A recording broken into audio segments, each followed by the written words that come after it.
Hello everyone and welcome to the May 2023 Marvelous Monthly Series Video Hop.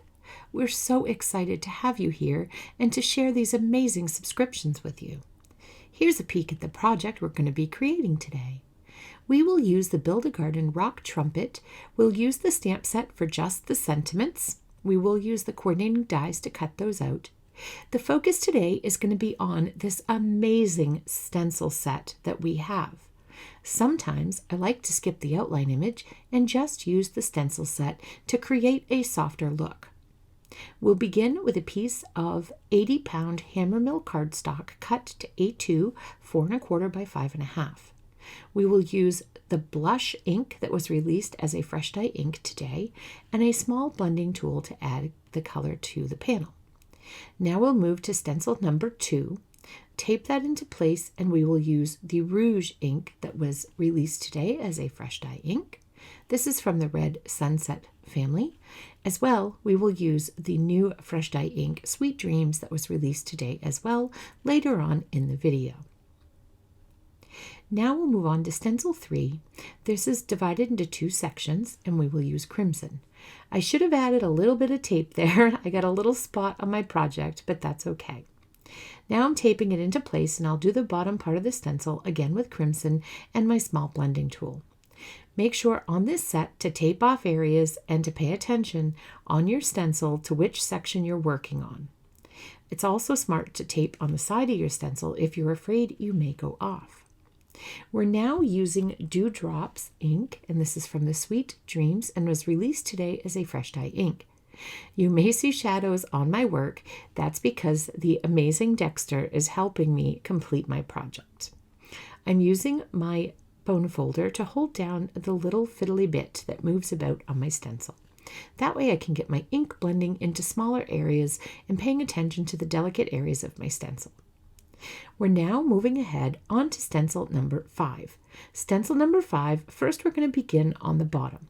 And as you can see, I've put lots of tape to protect myself, adding one more piece to that little opening, and we're using Aqualicious on these leaves. Once that is complete, we will remove it, and we will adjust to the top of stencil number 5. As you can see underneath, there are 2 different colored leaves. On the Dewdrop leaves, we will use the mini ink blending tool and Aqualicious. This allows me to get into smaller areas. On the Aqualicious leaves, we will use Teal Cave with the mini blending tool.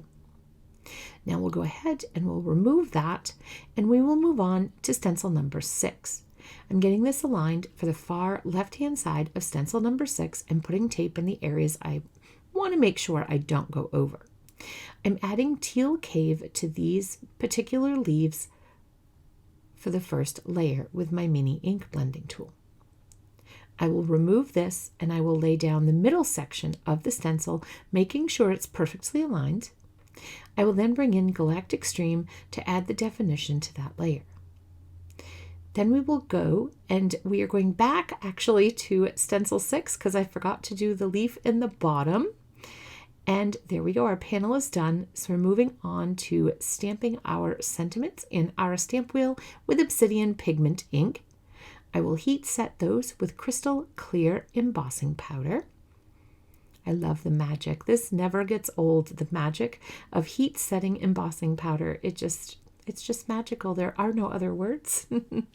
Now we will bring out the mini Blossom die cutting machine. We'll go ahead and we will put these into place with some of the satin masking tape, which is amazing and miraculous. I'm leaning over to make sure I get it lined up perfectly. I'm going to trim that in half so that I can get it through nicely, and Dexter is helping, of course. So I did trim out all the sentiments, but just showed you me die cutting one set of them. I'm now using the 1-inch ultra sticky tape on my card base so that I can put my card panel on there.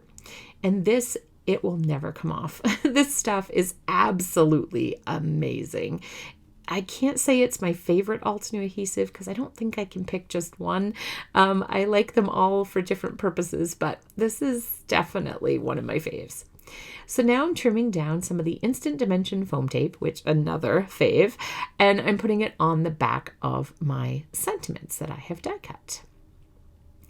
So we'll move ahead so that you don't have to watch me fidget with a bunch of tape on the back. And I'm making sure that because it is a thinner sentiment, making sure that my Instant Dimension foam tape does not show on the side.